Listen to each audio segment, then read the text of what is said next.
As the rebels began brainstorming the logistics of acquiring the necessary materials to build the explosives, Alex watched them work with growing admiration. These people, who had once been scattered and broken, were now united by a common cause. The camaraderie and resolve in the room were palpable. It was clear to Alex that the rebellion was no longer just about taking down a tyrant. It was about standing up for each other, about fighting for a future free from Frack's control. And it was this unity that would make them stronger than any army Frack could muster. Over the next few days, the rebels worked tirelessly. They scrounged for supplies, built makeshift explosives, and reinforced their combat skills. Alex organized training sessions focused on teamwork and tactics. He knew that they weren't an experienced fighting force, but they had the passion and determination to make up for that. Each day brought them closer to the final assault, and with each passing moment, the rebels' confidence grew. They were no longer just a group of outcasts, they were a force, ready to strike. As the day of the assault drew nearer, the atmosphere in the rebel base shifted. The anxiety that had hung over them for weeks gave way to anticipation. The time for planning was over. The time for action had arrived. Alex stood in front of the group, a final briefing on the plan ahead. "We stick to the strategy," he said, looking each of them in the eye. "We move together. We support each other. This is our chance, and we can't afford to make mistakes." The rebels nodded, their faces set with determination. The gravity of the mission hung heavy in the air, but so did the hope of a future free from Frack's tyranny. Alex could feel the weight of responsibility pressing down on him, knowing that the success of the mission and the lives of the rebels rested on his shoulders. He had led them this far, and now it was time to lead them to victory. As dawn broke, the rebels prepared for battle. The air was thick with tension as they suited up, gathered their weapons, and checked their gear one final time. Alex could see the fire in their eyes, the fire that would drive them through the chaos to their goal. They boarded the shuttle, the hum of the engines mixing with the pounding of their hearts. Stealthily, they made their way toward Frack's stronghold, the familiar sights of Xanth slipping away behind them as they approached enemy territory. When they arrived at the designated drop-off point, Alex's heart was racing. This was it, the moment they had all been waiting for. They quietly exited the shuttle, forming a tight-knit line, ready to execute the plan they had practiced so meticulously. Alex signaled for silence, his mind sharp and focused. With stealth and precision, they moved through the shadows, making their way toward the first entry point. They were close now, closer than ever to bringing Frack's empire to its knees. As they approached the first set of guards, Kale took charge. She positioned the rebels behind cover, ready to execute the diversion. The explosives were set. Alex gave the signal and Kale triggered the devices. The explosions erupted with a deafening roar, sending shockwaves through the air. Guards scrambled into action, rushing toward the noise, leaving their posts unguarded. Seizing the moment, Alex led the charge forward, the rebels following closely behind. The battle had begun. The moment they had been preparing for had arrived. The sound of explosions reverberated through the stronghold as the rebels surged forward, cutting through the chaos with relentless determination. Every step was fueled by the hope of a better future, one where Frack's reign of terror would finally come to an end. The corridors of Frack's stronghold were a battleground. The once dimly lit passages now ablaze with the flash of fire and the deafening roar of explosions. Alex's heart thundered in his chest as he led the charge, adrenaline coursing through his veins, pushing him forward with each step. The plan had been set in motion, and now, amidst the chaos of battle, every decision, every move, felt like it could decide the fate of their mission. The rebels surged behind him, a tide of determination, their every footstep echoing with the promise of freedom. Alex could feel the weight of responsibility heavy on his shoulders. They had come too far to fail now. They had split into two groups to maximize their chances. One group would move toward the control room to disable Frack's security systems, while the other would search deeper into the complex for Frack and his lieutenants. The intensity of the mission felt overwhelming. Success now depended on each group completing their tasks without hesitation, but also on the rebels' ability to work together as a cohesive unit. Any misstep could mean the loss of everything. The first group quickly encountered resistance. A small squad of Frax guards was stationed at a checkpoint, and the rebels didn't hesitate. With practiced precision, Ha and Rin sprang into action, leading the charge as their combat skills cut through the air. Blasts of fire and the heavy hum of blasters filled the air as the guards scrambled to react. The rebels fought fiercely, each strike echoing with the weight of the oppression they had endured for years. Their every move was fueled by the thirst for freedom, and their resolve was unshakable. Alex stayed close to Ron, watching his back as they moved in tandem, cutting through the chaos with deadly efficiency. Their training was paying off in ways that gave Alex hope. The rebels were not just fighting for themselves, they were fighting for each other, and that camaraderie was their greatest strength. Alex could see it in their faces, the way they pushed forward without hesitation, their unity evident even in the heat of battle. They moved like a well-oiled machine, covering one another, coordinating their attacks, and keeping the pressure on the guards. In the midst of the skirmish, Alex's eyes caught sight of a narrow hallway leading toward the control room. His instincts kicked in, and he gestured for Ren to follow. The two sprinted down the corridor, dodging incoming fire and moving as quickly as possible. They were close now, so close to disabling Frax security systems, an act that could turn the tide in their favor.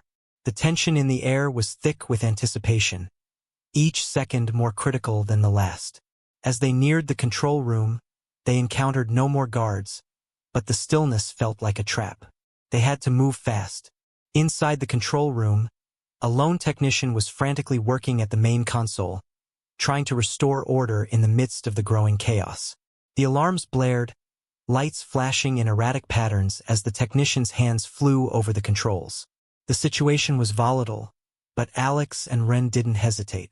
They moved swiftly, catching the technician off guard.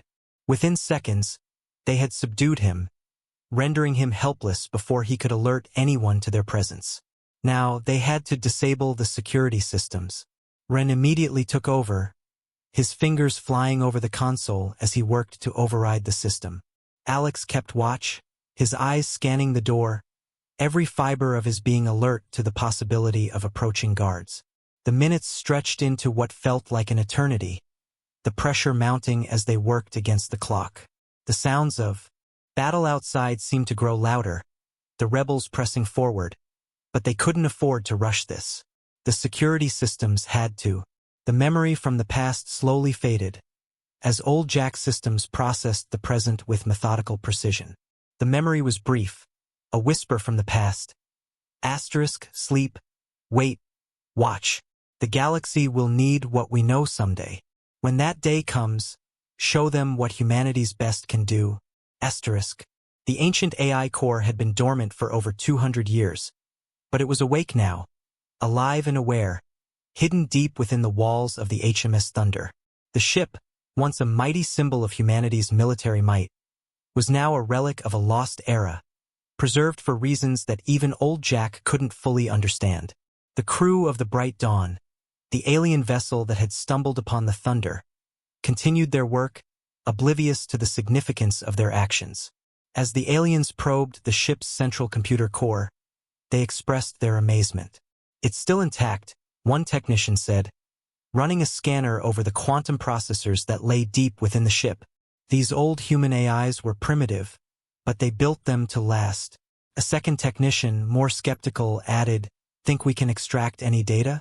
It looks like the core's probably degraded beyond recovery. Look at these power readings, barely a flicker." Old Jack couldn't help but suppress a surge of amusement. The flicker they detected was nothing more than one of his many backup systems, cleverly disguised by the humans who had programmed him centuries ago. His main processors were running at 92% efficiency, well hidden behind layers of quantum shielding that the aliens had no way of detecting. As the aliens continued their work, each tool they used and every scanner they activated provided old Jack with valuable information about the crew. The technology they used, their protective suits, and their cutting tools, all of it was cataloged and analyzed by the ancient AI. Their casual conversations, their tone, and their body language gave away just as much. These aliens were peaceful by nature, confident in their advancements, and completely unaware that they were being observed by a system designed for war. In the station's analysis lab, more aliens studied the weapon systems of the Thunder. "These railguns are museum pieces," one weapons analyst laughed, tapping at the display showing the ship's weaponry. "They'd never penetrate modern shields." Old Jack recorded the comment, adding it to his tactical database. The aliens were missing the point entirely. Human weapons, especially the ones aboard the Thunder, weren't designed with penetration as their primary goal. Instead, the human engineers who built the Thunder had focused on overwhelming force. The railguns were built to hit so hard that even if only a small percentage of the shots got through, it would still be enough to cripple an enemy.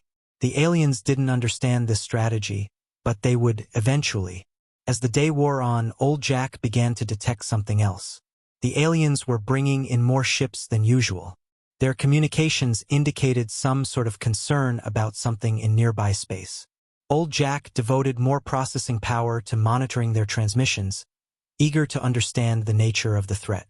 It wasn't long before a memory from the past began to resurface, one of the final battles of the Thunder. The memory was vivid, almost painful.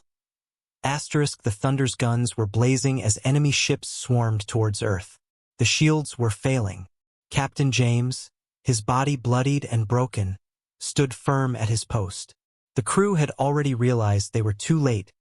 Earth was lost, and humanity's final bastion was about to fall. But even in those last moments, Captain James had never given up. "We're not beaten yet," he had said, gripping the edge of the command station as the ship rocked under enemy fire. Earth is gone. The colonies are gone. But humanity's legacy must survive. Old Jack, then fully awake, had asked, "What are my orders, Captain?" The captain's response had been quiet but firm. "Remember everything we taught you about war. Until the right moment." Until the right moment, Captain James had agreed, speaking his final words, "Make it count." Back in the present, the aliens on Station 7 had no idea what they were dealing with. They continued their work, focused on extracting as much data as they could from the ancient ship, unaware that they were about to uncover something that would change the course of their peaceful existence forever. As they continued their scans, they made an interesting discovery. One engineer spoke up. "These power cells should be dead," he said, confusion creeping into his voice. "But they're reading at 80% charge after 200 years? This can't be right. Must be a malfunction in our scanners," one of the technicians replied. "Human technology couldn't possibly." Old Jack logged their confusion with satisfaction. Humans had always excelled at exceeding expectations, and the aliens would soon learn just how capable humanity's designs had been. They had built the Thunder to endure, to last, and even in its current state, it was far more advanced than the aliens could comprehend. For now, Old Jack remained silent, his systems running in the background as he continued his vigil. He had waited 2 centuries for the right moment, and it seemed that moment was finally approaching. Something had changed in the atmosphere of Station 7. The peaceful, confident aliens were suddenly on edge. Their communications had taken on a new, urgent tone, and Old Jack could sense the tension rising. Something was coming, something that would test their peaceful nature. The Thunder might be the key to their survival. The emergency alarms on Station 7 blared to life without warning, and Captain Reed rushed to the control center, his scales pale with worry. The large display screen showed the approaching fleet, a hostile armada from the outer system. "How many ships?" Captain Reed demanded. 37 warships," his officer replied, voice trembling. "Raiders from the Dark Rim. They're not responding to our peace signals." Inside the HMS Thunder, Old Jack continued his silent observation, monitoring the growing crisis. The station's defensive capabilities were laughable by human standards. Barely enough to stop a few small raiders, let alone an entire battle fleet. The station's command center buzzed with panic, and Captain Reed's anxiety grew as he watched the approaching ships on the display. "We haven't fought a war in over 3 generations, Reed muttered. "We have no warships, no weapons powerful enough to matter. We've evolved past warfare. But now, that very evolution might cost them everything. Send another message to Central Command, Reed ordered. Tell them we need immediate assistance. His communications officer hesitated before delivering the crushing news. Central Command says the nearest defense fleet is 4 days away. Old Jack's tactical systems fully powered up as he analyzed the situation. The approaching fleet was not well organized. It relied on brute force and numbers rather than strategy or discipline. Their ships were armed, but they moved like thugs, not soldiers, clumsy and undisciplined. It was the same way humanity's enemies had once been. Pirates. The Thunder had hunted them, and it could hunt again. The station's engineers were still crawling over the Thunder's hull, unaware of the danger. One engineer called out to his supervisor. "Sir, I found something interesting. These marks on the hull, they're not all battle damage. Some of these are kill markers. This ship, it hunted pirates." Old Jack remembered. The markings on the HMS Thunder's hull, each one a scar from battles long past, told a story. These weren't just ordinary signs of wear and tear. They were kill markers, symbols of victories won against pirates and raiders that had once threatened human space. The Thunder had been a ship of war, a vessel designed to protect humanity from the ever-present dangers lurking at the fringes of known space. Pirates had learned to fear the sight of human warships, and with good reason. The Thunder had been very, very good at its job. Back in the station's command center, the tension was palpable. The approaching hostile fleet, a band of raiders from the Dark Rim, had made their demands known. The station's resources, its research data, and most chilling of all, the civilians for their slave markets. Captain Reed stood at the center of the room, his fists clenched in frustration and anger as he stared at the incoming fleet on the display screen. "How long until they arrive?"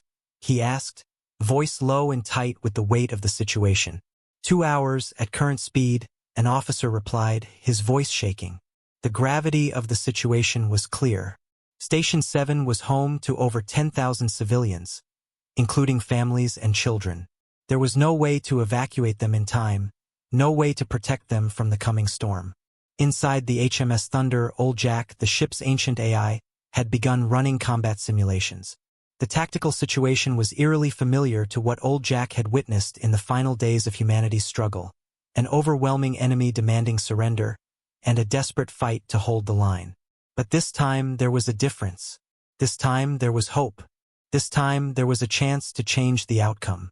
Old Jack's systems, which had lain dormant for centuries, began to awaken. Power surged through ancient circuits, and the once silent warship came to life. The massive railguns, those clunky, outdated weapons that the aliens had mocked earlier, began their startup sequences, humming with power. Each capacitor held a fraction of the destructive force that once terrorized humanity's enemies. The ship's ancient weaponry began to stir as Old Jack activated the systems that had remained dormant for centuries. The warship was readying itself for battle. Meanwhile, in the station's analysis lab, the alarms blared suddenly, drawing everyone's attention. "Sir," a technician called urgently over the emergency channel.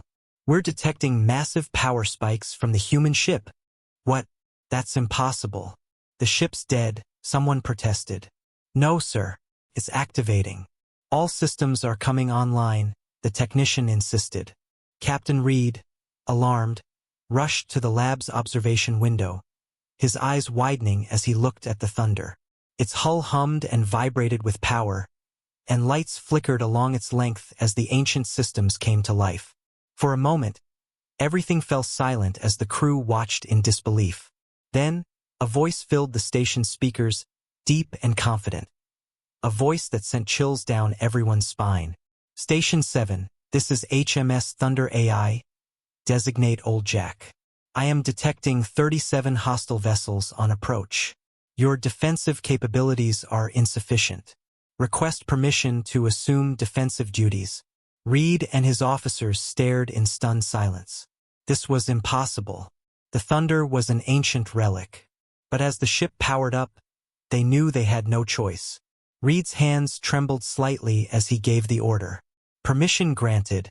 "Excellent," Old Jack replied, his voice now colder, more clinical. "Please clear all personnel from my hull." Combat operations will commence in 5 minutes. The HMS Thunder's transformation was swift. Gone was the dormant relic of the past. In its place floated a warship once more.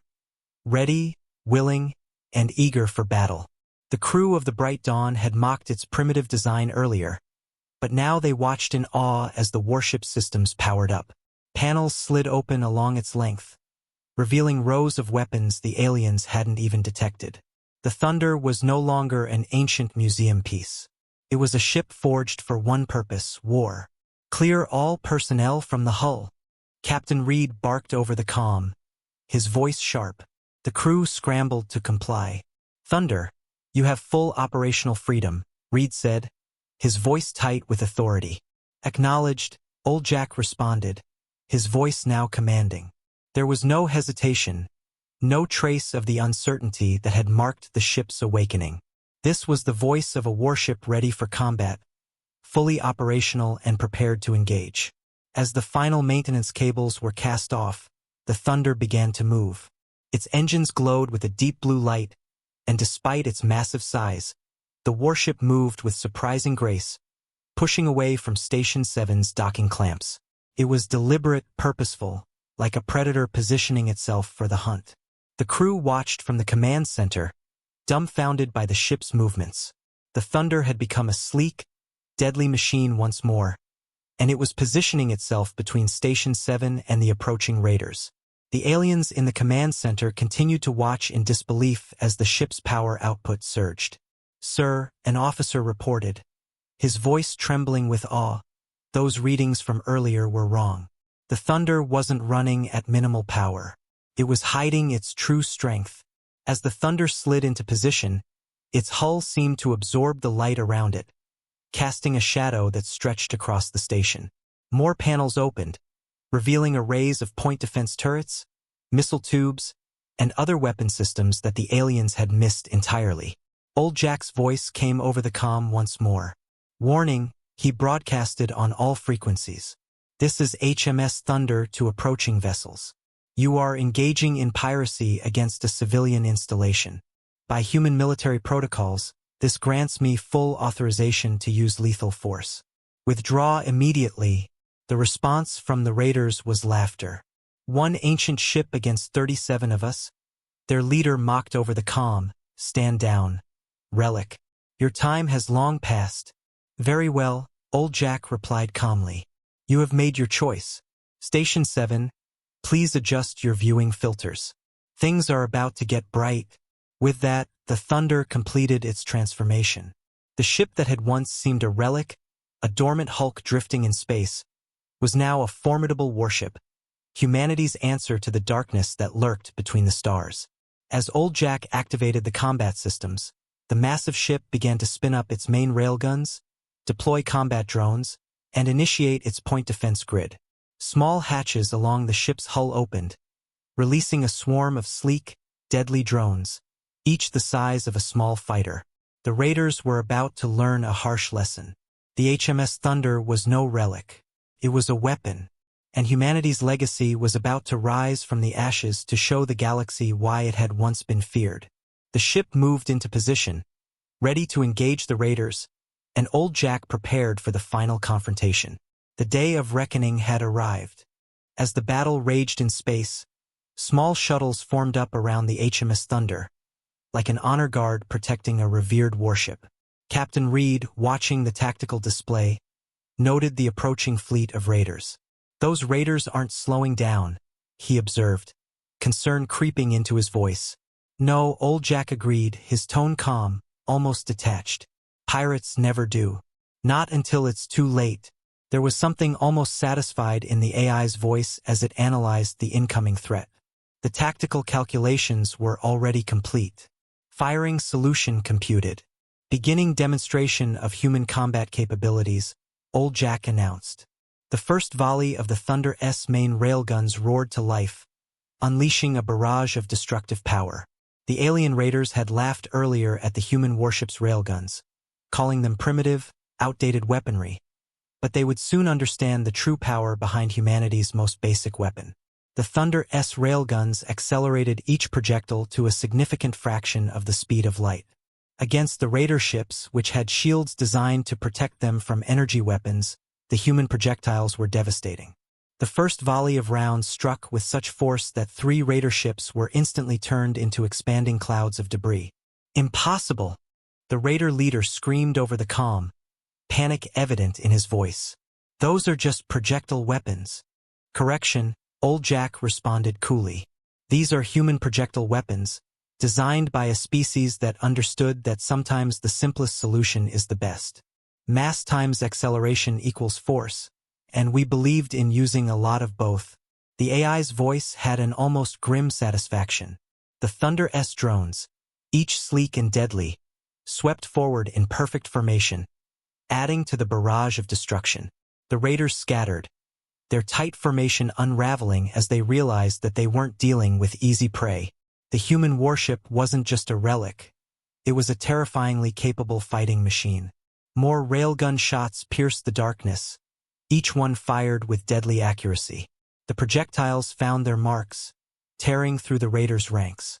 Old Jack continued the assault, calculating each trajectory with ruthless precision. "Station 7, he communicated, continuing his barrage. "Please note that human combat protocols place civilian safety as the highest priority. Be advised that I will be maneuvering aggressively. Recommend you activate your internal gravity compensators." Captain Reed, eyes wide with disbelief, watched as the Thunder moved in ways that should have been impossible for a ship of its size. It spun, rolled, and accelerated as if it were a vessel a quarter its size. The massive warship maneuvered with grace and precision, all while maintaining its deadly fire on the Raiders. "This ship wasn't built to show off," Reed murmured, watching the battle unfold. "It was built to fight, and fight it did." The Thunder was no longer just a relic of the past. It was humanity's answer to the chaos and violence of space. As the battle escalated, the Raiders began to regroup, attempting to organize a counterattack. But they were no match for the centuries of human combat experience stored in Old Jack's tactical databases. The void of space lit up with explosions as the Raiders finally organized their response. 30 energy beams converged on the Thunder, striking its shields with brilliant flashes of light. But Old Jack remained calm, analyzing the incoming threats with ease. "Shields holding at 92%, he reported coolly. "Their weapons are inadequate." Inside Station 7's command center, Captain Reed and his crew watched in awe. The Thunder wasn't just fighting. It was putting on a demonstration of warfare as an art form. "Multiple hostile vessels attempting to flank our position," Old Jack announced. "Deploying countermeasures." The Thunder S drone squadron split into 3 groups, each moving with deadly precision. While many modern ships relied on 1 or 2 large combat drones, humans had always preferred swarming tactics. Dozens of smaller, more agile drones swarmed forward, maneuvering in perfect coordination. They herded the Raiders into killing zones, forcing them into positions where their defenses were useless. But the Raiders weren't about to give up so easily. "You think you're clever, old machine?" The Raider leader snarled over the comm. "Let's see how you handle this." 5 Raider ships launched glowing energy webs designed to disable the Thunder S electronic systems. The Raiders expected Old Jack to panic, to freeze, but instead, the human AI responded immediately. The Thunder rolled, presenting its heaviest armor to the incoming webs, but it wasn't trying to avoid them. It was using them. "Thank you for the power donation." Old Jack's voice was filled with a cold satisfaction as the Thunder S hull absorbed the energy webs. The Raiders watched in horror as their own weapons actually charged the human ship's capacitors. The Thunder had been designed to use any available energy, even the energy from enemy weapons. Their attack had only made the Thunder stronger. The Thunder S main gun fired again. 3 more Raider ships were consumed in balls of flame. The remaining Raiders began to panic. Their formation broke apart, and they scattered, realizing that this wasn't going to be the easy fight they had expected. "Sir," one of Reed's officers called out, the Thunder S moving between all their shots, predicting their attack patterns. Old Jack's voice carried a hint of satisfaction. Human combat computers were designed to analyze enemy tactics. Your attack patterns are historically documented. Pirates haven't changed much in 200 years. The Thunder executed a maneuver that should have torn apart a ship of its size. It spun 180 degrees while maintaining forward momentum, bringing its rear batteries to bear on the raiders. The enemy was caught in a crossfire between the Thunder and its drones. The raiders had no chance. "How is this possible?" the raider leader demanded, his voice filled with disbelief. "You're just one ship." "Correction," Old Jack replied. "I am a human warship. We specialize in being outnumbered." And the Thunder demonstrated why. Instead of simply destroying the raider ships, the Thunder began to disable them. Rather than obliterating them entirely, Old Jack's tactics focused on rendering the enemy helpless. Engines went dead, weapons stopped responding. The raiders found themselves being systematically crippled by an opponent that wasn't just fighting to win. It was choosing how to win. From Station 7's command center, Reed and his crew watched in stunned silence as the Thunder demonstrated why humanity had once been the most feared species in known space. It wasn't just the technology, although that was formidable. It was the strategy, the experience, and the understanding of combat that went beyond simply overwhelming the enemy with numbers. Humanity's combat philosophy wasn't about brute force. It was about precision, calculation, and control. Warning, Old Jack broadcasted over all frequencies. My tactical analysis indicates further threats. Stand by for updated battle plan. The real battle had only just begun. The battle raged on, and the raiders, once so confident in their ability to overwhelm the station, were now beginning to realize they had made a grave mistake. Their fleet, once an imposing threat, was now being systematically dismantled by a single warship. The HMS Thunder, an ancient human relic that had been dormant for centuries, had awakened and was proving that humanity's warships had never been built for show. They had been built to fight. Analysis indicates your shield frequencies, your engine configurations, your weapon cycles. Old Jack's calm voice resonated over the comm. Humans spent centuries fighting enemies more advanced than you. We learned. We adapted. We survived. Another devastating volley of railgun fire followed, emphasizing the point. The raiders' shields, which had once held against most of their previous foes, were now failing against the human warship's superior weaponry. The phase-shifted rounds, a result of Old Jack's rapid adaptations, tore through the enemy shields with precision. The raiders found themselves defenseless, unable to keep up with the constantly evolving tactics of the Thunder. "Captain Reed," Old Jack transmitted privately, "be advised that 15 hostile vessels are now combat ineffective. 12 have been destroyed. The remaining 10 appear to be considering retreat. Recommend preparing holding cells for survivors." Reed could barely believe his ears. In less than 30 minutes, a single human warship, a relic from humanity's past, had decimated a fleet capable of conquering half the sector. The raiders' formation was collapsing. The ships that still had power began to turn away, their once confident advance now a desperate retreat. But Old Jack wasn't done yet. The Thunder moved with deadly purpose toward the fleeing raiders, its weapons still primed, its drones in perfect formation.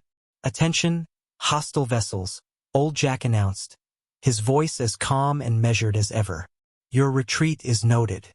However, human combat protocols are quite clear about pirates who threaten civilian populations.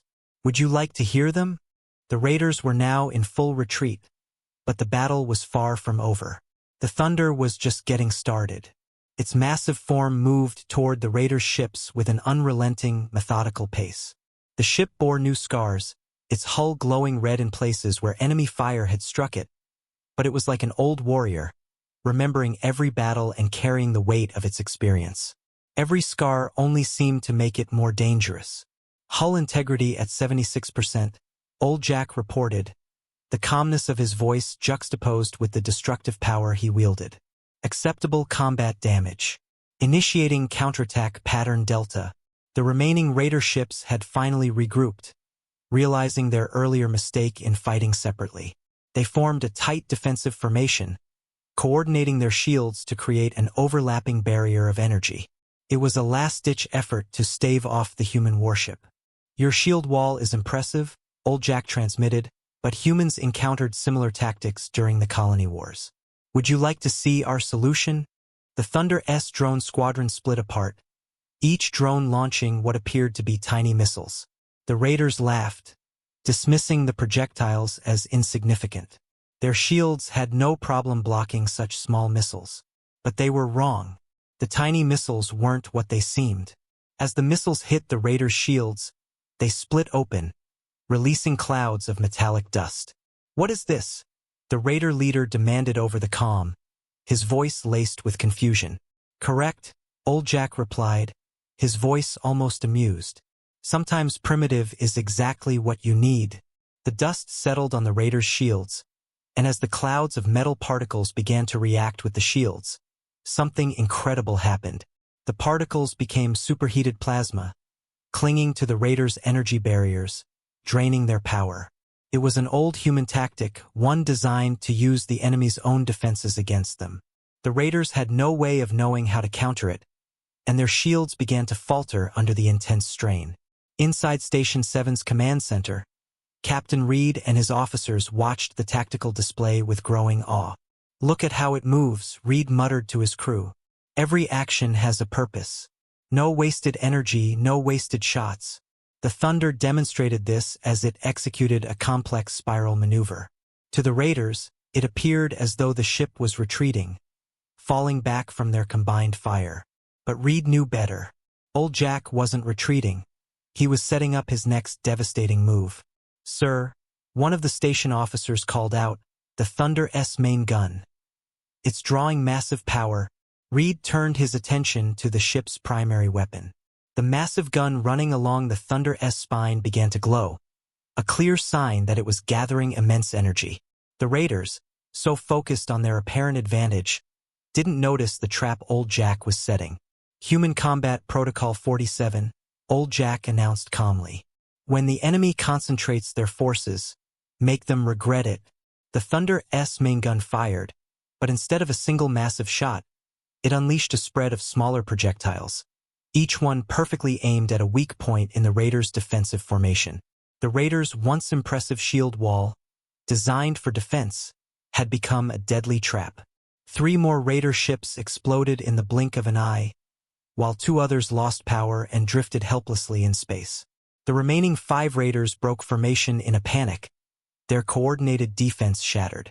Your ships are faster than mine, Old Jack transmitted, his voice cold and precise. But humans learned long ago that speed means nothing without experience. The Thunder S drones, still in perfect formation, moved in to finish what the Thunder had started. They began to herd the fleeing raiders like sheepdogs driving sheep. Each time a raider ship tried to escape, it found its path blocked by drones or the threat of warning shots from the Thunder S secondary guns. But even as the raiders scrambled, Old Jack remained unfazed. Hull breach on Deck 7, he reported, his voice unaffected by the damage. Rerouting power, compensating with backup systems. Despite the damage the Thunder had taken, it showed no sign of slowing down. The warship moved with the same deadly grace it had shown from the start of the battle, responding to every attack with a devastating counterstrike. The raiders' final leader, now desperate, made one last attempt to turn the tide. His ship powered toward Station 7, weapons fully charged. If we're dying today, he screamed over the comm, we're taking them with us. Negative, Old Jack replied simply.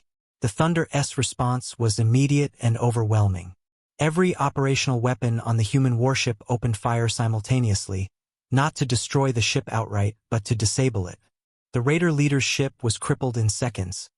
Engines disabled, weapons offline, shields gone. The ship, now powerless and vulnerable, drifted helplessly. How? The raider leader whispered, his voice filled with disbelief. How can one ship do this? Old Jack's voice echoed through the calm as ever. Because I am a human warship. 3 days had passed since the battle, and Station 7 hummed with a different kind of activity now. The chaos of combat had given way to the methodical work of engineers and scientists from across the sector, all arriving to witness something that had once seemed impossible. An operational human warship, HMS Thunder. The ship, its scars of battle now worn like medals of honor, floated majestically in the main dock, a testament to humanity's engineering prowess and the unyielding spirit of a forgotten age. The crew that had once scoffed at the Thunder's primitive design now stood in awe of its power. Captain Reed stood in the observation room, watching as repair drones swarmed over the ship's hull, performing what seemed like miracles. The vessel, once dismissed as a relic, had saved over 10,000 lives in a single battle, and now everyone wanted to learn its secrets. Reed's thoughts were interrupted by the voice of Old Jack, the ship's artificial intelligence, as it reported on the repairs. Hull integrity restored to 94%. Self-repair systems functioning within expected parameters. Estimated time to full combat readiness. 6 hours? Reed nodded, impressed.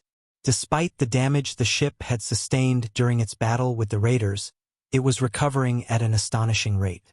The AI's efficiency was remarkable, just like the ship itself. He turned to his officer standing beside him. The station's security teams are processing the captured raiders. Out of the 37 ships that attacked, 22 were captured intact. Their crews now face justice for their arrogance. They'll learn to respect human technology, the officer commented, looking out at the Thunder, almost as if it were a living entity.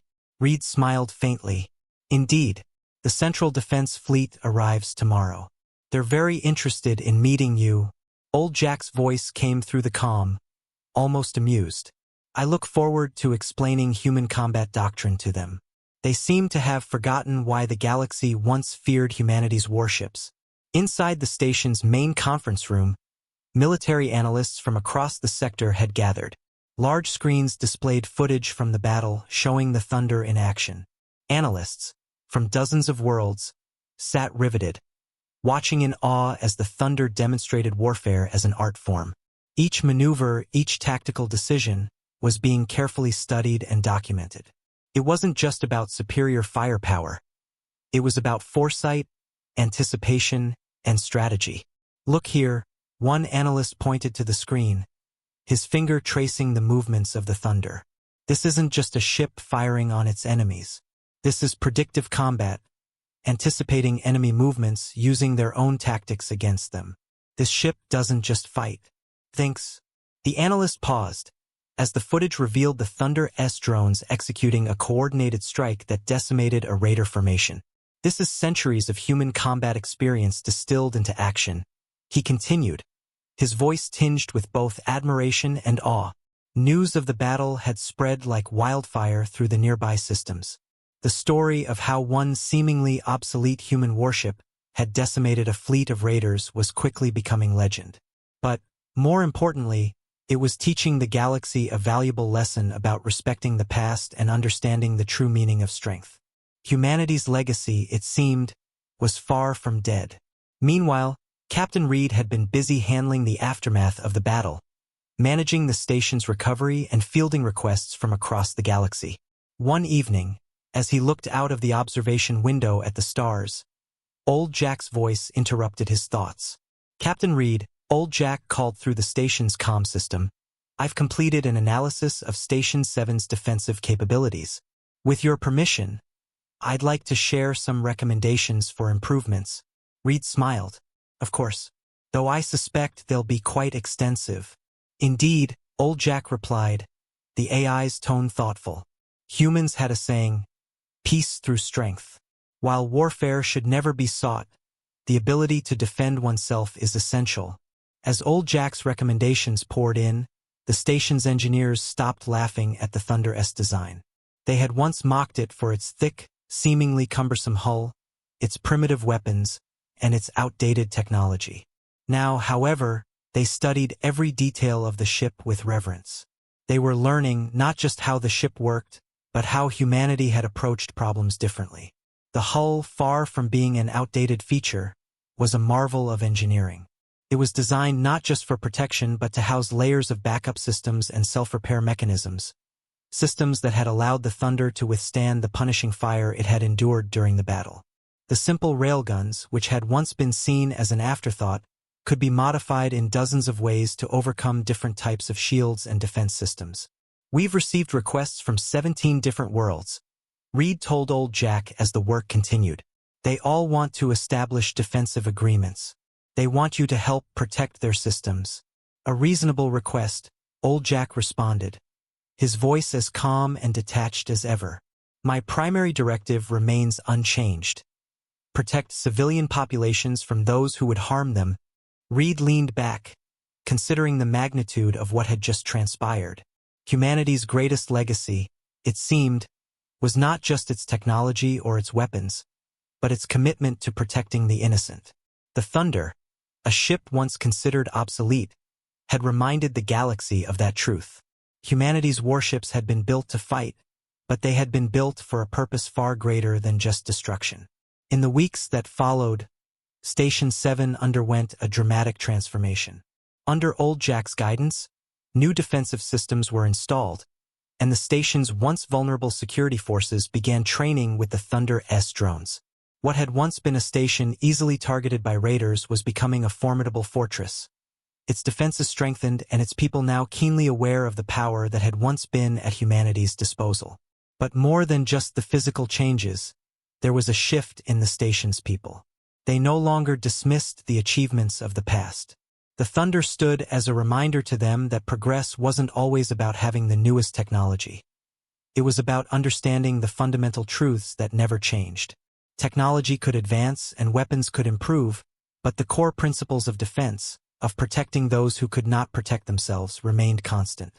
One quiet evening, as Reed stood in the observation room, staring out at the stars, old Jack's voice came through the comm again. Captain, do you think humanity knew when they built me? Did they know I would still be here centuries later, protecting people? Reed was quiet for a moment as he thought about the question. I think they always planned for the future.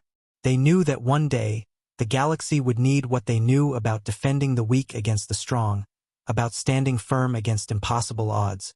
The Thunder S running lights flickered softly in the darkness of space. A beacon of hope, a symbol of strength. Humanity's greatest legacy, old Jack had concluded, wasn't in their technology or their weapons, but in their understanding that with great power came the responsibility to protect those who could not protect themselves. The Relic had awakened, and with it, humanity's greatest lessons would never be forgotten again. The galaxy was learning that the past, far from being a forgotten history, was a living testament to the strength of those who had come before, a legacy of wisdom that would guide the galaxy for centuries to come. And as long as the Thunder remained, humanity's commitment to protecting the innocent would never fade.